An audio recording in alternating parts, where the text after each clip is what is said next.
North-South connection. Welcome to our NoSo Countdown War Games. We are on number 17 on our list. We have the Fall Brawl from 1997, the Four Horsemen versus the NWO. My name is Jennifer Smith. I will be covering this fantastic match with my friend and yours, Matt Souza. How are you, Matt? Jenny, good to be here. Looking forward to talking about this here War Games. I am a huge fan of the War Games match in general, so looking forward to talking about. All right, so in the NWO, we have a stellar team of Buff Bagwell, Conan Six, and Kevin Nash Hmm. versus the Four Horsemen. That would be Flair, Mongo, Benoit, and Kurt Hennig, who has been injured and is not in the match until the end. Hmm. He was at a broken arm, I think, right? Yep. Yeah, I think the NWO hurt him like either the previous week on Nitro or sometime like right before War Games. The NWO hurt him, I believe, is what happened. So. That's right. And we have the 7 periods. The first one that lasts 5 minutes. Hmm. Then every other team sends a guy in every 2 minutes. Is that right? First period is 5 minutes between the first two guys, and then after that, it's every 2 minutes. They 2 alternate. minutes. Yep. Love Gary Michael Capetta explaining these very complicated yet very simple rules to Hmm. us. Hmm. Gotta love his explanations. You get the graphics on the screen, and the only way is to win by surrender or submission. So we, Hmm. we won't have any pinfalls in this one, which is I think ended up being good for the Hmm. match. No pinfalls, countouts, or DQs. So we start out with Buff Bagwell and Benoit. And Benoit basically destroys Buff for, a good 5 minutes, most of the beginning Hmm. part of the match. They discuss the parody of Arn's retirement Yep. by the NWO, another angle that we had going, a lot of heat, a lot of hate going on between these two teams.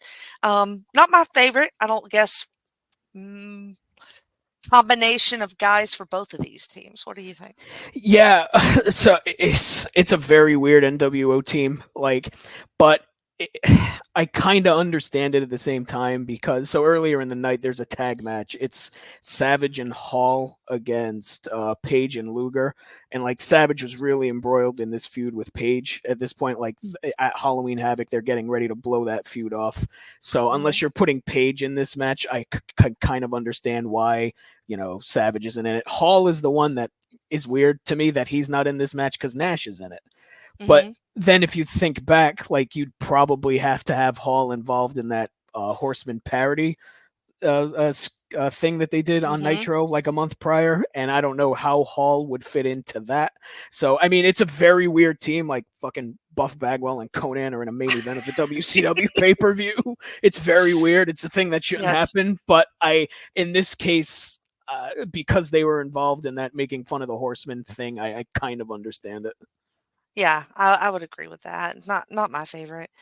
NWO wins the little coin toss to see who gets to send in a member first, so they win that. Conan comes in, he gets a sick DDT, and that's about the end of my notes on Conan in this match. That's the Conan experience. He has one Yep, move, that one move. DDT, and then he does nothing else. It's early in the match, and then he just kind of does nothing Yep. for the rest of the time. Hmm. Mongo comes in next for the Horseman. He's our U.S. champ. Good energy from Mongo. I liked him in this match.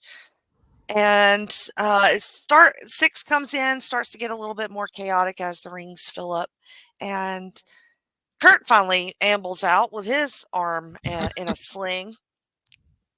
You get typical sort of double ring action in between these, rounds, sending the guys in.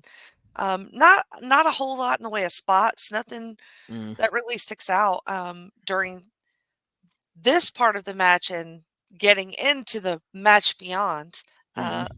which they don't use that phrase nearly enough No. for my liking. We got Bobby and Tony on the commentary. I don't think there was anybody else, but they're they're my favorites, Yep. especially in WCW. Flair comes in finally to Rex's shop. They're not using the cage enough for me. I'd like Mhm. more cage spots. What did you think of the use of the cage? Yeah, I mean, they really don't use the cage all that much, and I think it's Mhm. one of the biggest knocks on this match is that it's just overall it's not violent enough, and it's tough because you're talking about this isn't 1992 WCW. This was a different WCW than you saw then. It just wasn't going to get violent and bloody like like you wanted in Mhm. 1992. So it's a very different company at this point in time. It's a bummer, but yeah, I feel like they could have done more spots just to work around the fact that they can't use blood, they can't blade, like they can't get super violent. Like even if you just throw a guy, like they started to do it at the beginning of the match, and then I think at a certain point they just kind of abandoned the cage almost entirely, except for Almost. except for that big ending thing that you'll get to. But Yeah. yeah, they definitely could have found more ways to use the cage for sure. Flair comes in, and then Nash is the last guy, or the last guy for the NWO that's in. So they're taking over most of this. Nash goes right for Flair, rightly Hmm. so. I think that's the way it should have been. Hmm. Um, I like the staggering of guys that they do. They do a good job booking as far as that goes, because you get Kurt in last Hmm. for the Horsemen, and it turns out that he's decided he's not going to do that, My and God. he has turned and he has a pair of handcuffs wrapped up Hmm. in his sling on his arm. We've all been duped. Hmm. Commentary goes absolutely nuts. Cannot believe that this is happening. Then they start using the cage a little bit more. They poor Mongo and Benoit get handcuffed to the roof of the cage, which I Hmm. like. I Yep. really like that. It's a nice touch. Uh, One of them, I think they agree, but Tony says, this cage comes up. If it came up, it would rip their arms out of their socket. It's That's a just great true. it's a great point. It's It's really good. I just don't see true. them moving. I don't see them Yeah. moving the cage, Tony, while they're still handcuffed Oh, yeah. inside. But it still popped me. And the door is open this whole time after Kurt comes in. Nobody ever Hmm. closes the door, and it bugged the shit out of me. I wonder if maybe he like punched the ref off camera. Like I did wonder that watching it because like the door is just open and that's not a thing It that ever is. happens. It's So not supposed to be, I for wonder sure. if he took out the ref and the camera just missed it, which being WCW wouldn't surprise me. Well, yeah. I thought the ref was around though during that part, and I kept going. Who's shutting the door? Because as soon as Kurt comes in, he's turning. He doesn't Yeah. even try to fight, really. Um, so it's chaos. The ref gives Nash the mic to start asking for the surrender, and of course, everybody says no. Benoit says, "Bite me," and the crowd loved that. And then Kurt says, "Fuck all this shit," and pulls Flair by his hair. Hmm. Great spot. Pulls him by his hair to the doorway and threatens to guillotine his fucking head off. Hmm. Right there in the cage. Um, Mongo says stop. Mongo gives up, calls the match off. But Flair still's going to take that door to the cage right to his fucking head. Hmm. I love that. It was awesome. I like the turn. I Yep. like everything that happens post turn, but they really should have added some sort of something in that Hmm. middle stretch of this match. I'm kind of in a very similar boat with you. Like it's a tale of two matches for me. Like the first half is just very like standard boilerplate, cut and dry, like post 94 war games, right? Where Mhm. they're not really using the cage all that much. It's not super violent because it can't be, and they're just kind of it's almost like they're going through the motions a little bit. But Low energy. as soon as that turn happens, it's great. I Mhm. love the turn. Everything after Hennig comes in, I think, is fantastic. The stuff with the handcuffs, I thought was super well done.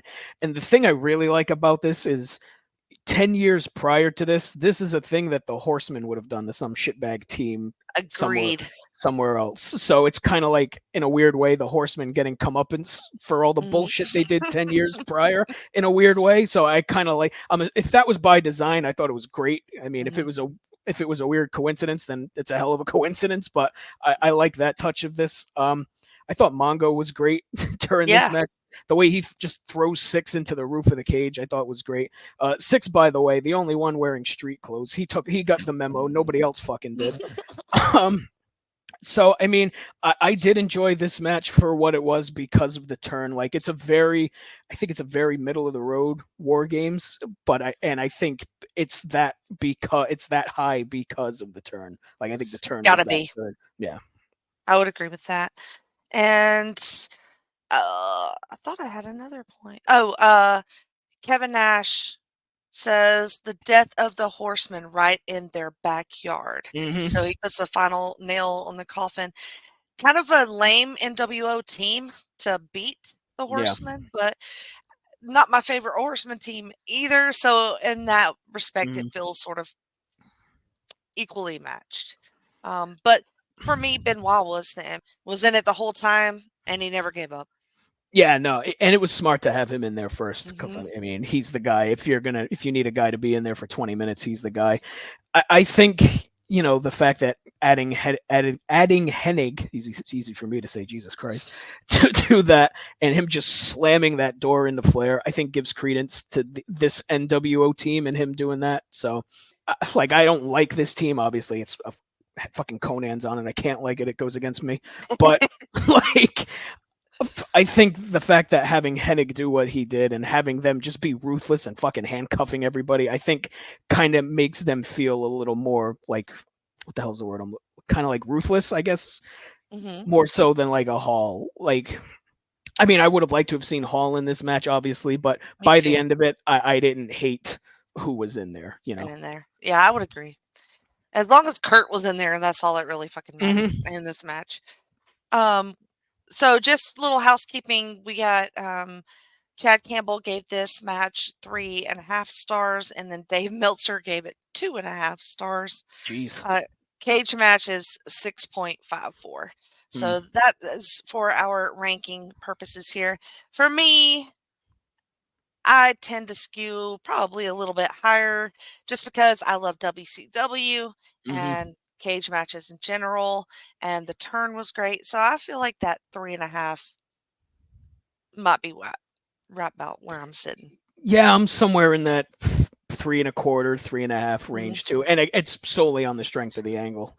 Like Agree. if the match itself was just that boring boilerplate match, like then 2.5 would make sense to me. But the angle Mhm. really helps it in this case. Mhm. All right. Well, that's it for our review of number 17 on our countdown. Make sure you see all the other editions of our little countdown here. This will run all the way until Survivor Series. Hmm. So we got a great countdown planned for you right here on NoSo. You can find us on any podcatcher app and also on YouTube. So subscribe and make sure you don't miss a day of our countdown. Thanks, Maddie, and we'll see you next time. Thank you.